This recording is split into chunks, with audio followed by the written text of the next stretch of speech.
Hard to breathe, but that's alright. Hush.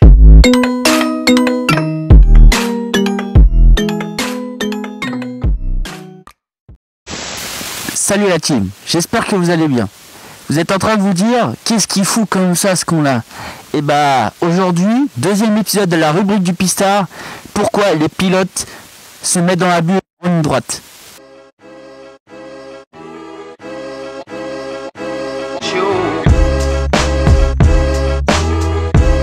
Vous avez déjà tous vu des grands pilotes où vous, jour des roulages, vous mettez comme ça dans la bulle.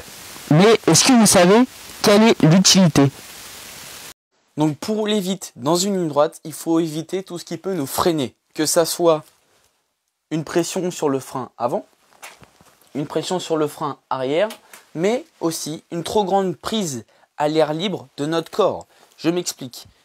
Si le casque est trop relevé, l'air va taper dans le casque et du coup faire freiner la moto. Je vous promets que lors d'une compétition à haut niveau, il y a une réelle différence. Ça peut être aussi le coude trop ressorti. C'est pour ça qu'on vient le fermer. Et pareil pour le genou, on ne le laisse pas ouvert, on vient le coller au réservoir. C'est ce qu'on appelle l'aérodynamisme. L'aérodynamisme est une branche de la dynamique des fluides qui étudie l'écoulement de l'air sur un solide. Donc je m'explique. Imaginons le devant de la moto a un profilé plat.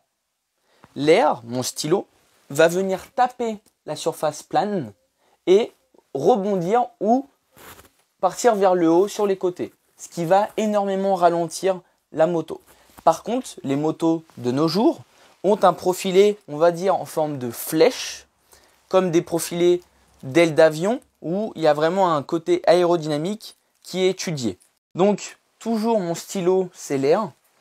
L'air, quand elle va venir taper le devant de la moto, elle va venir s'écouler sur le carénage ou sur la bulle de la moto pour venir partir vers l'arrière. Donc l'air ne rebondira pas sur la moto, mais viendra s'écouler sur la moto, ce qui évitera de freiner la moto. C'est donc pour cela qu'on se met dans la bulle pour éviter que notre corps vienne interférer sur l'écoulement de l'air sur la moto. C'est pour ça que quand on a la tête dans la bulle, le casque dépasse un tout petit peu. C'est pour ça que de nos jours, les casques sont étudiés aussi pour avoir un profil aérodynamique.